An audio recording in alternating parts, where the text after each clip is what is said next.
When you're chatting with your mother about her wardrobe, do so in her room with the wardrobe doors open so she can see and observe what it is that you're discussing, her observational skills being intact, not to discuss her wardrobe in the lounge and saying, oh mum, is there anything you need with your wardrobe or shoes? She won't be able to remember or connect with it, but being able to see it before her very eyes in her room with you there, you'll be able to discuss it through. Now, it's also important when discussing the wardrobe to keep the carer in the picture, because of course with dressing each morning, she will know whether, for example, your mother has stiff shoulder joints or stiff hips and knees and needs flexible material or clothes that are more flexible to be able to adjust to the joint stiffness, which is a very common problem in dementia units. So really, when a parent goes into a dementia unit, the whole wardrobe needs to be overhauled, and it needs to be viewed from the sense of comfort and ease with dressing, especially. Because if, for example, your mother's been used to wearing Liberty blouses here in New Zealand, cotton, tight, no flex, tons of tiny buttons, tight, constrictive, high collars, uncomfortable, difficult, no stretch, and very hard for dressing and time consuming with all the buttons. It's really impractical. It's much better to have either nice, loose, comfortable cardigans or fitting jackets with zips. Beautiful clothes about now for elderly people that are very suitable. Now, in terms of the wardrobe, don't forget the shoes. This is a really, really important item. Now, what often happens is that mum comes into the dementia unit, all the shoes are thrown in a suitcase.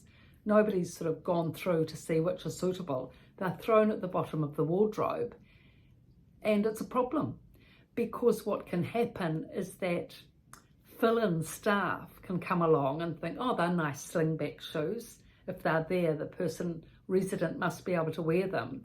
They put on the slingbacks or the slippery scuffs with stockings, which makes it more slippery. And there they are. I've seen it, walking along the corridor in slippery, scuffy shoes, high heels, no back of the heel support. So dangerous, and with stockings on as well. It's so slippery, so difficult to walk, and a big falls hazard. So those look, no one should be wearing high heels in a dementia unit anyway. They should just be biffed, slingbacks, biffed, scuffs out.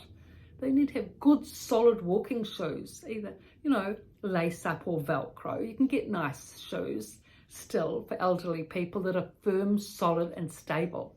That's the main thing. So with the shoes, overhaul the lot.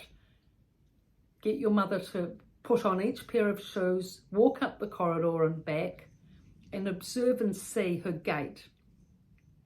Is she stable? Is she able to stride out? Are the shoes solid, comfortable and fitting? And you'll be able to see when you observe these things as she's walking which shoes are the best. Keep 2 or 3, the others either give away or whatever, but don't have a whole lot in the base of the wardrobe, because it's too difficult for the carers, especially the fill-in carers, to know which ones are suitable. So that's just some examples of overhauling the wardrobe. Now, when you're in the room with your mother, in terms of these observational skills, just go through everything in the room as well and say, look, mum, we're just going to observe a few things here to get your opinion on it. Is your main chair here comfortable? And if she says, yes, dear, perfect, tick. How's the view out the window? Are you enjoying that? Oh, yes, I love the camellia tree. So tick. Is there anything on the walls that you'd like? More, and she might, well, I'd like a picture of the family, Okay, so bring in a nice big picture of the family, nice big photos, so she can see it properly. Put the names underneath, then she's got that to refer to. Anything else, mum? Oh, well, yes, I'd like a picture of the farm, dear. Oh, yeah, you hadn't thought of that. So there's sure to be one of the farm around, so you can bring that in, make that central to her viewing from the armchair, etc. So just go through everything, make sure she's warm, does she need a heater, ask her all these questions, make sure she has enough warm clothes, and then everything's set up for her stay.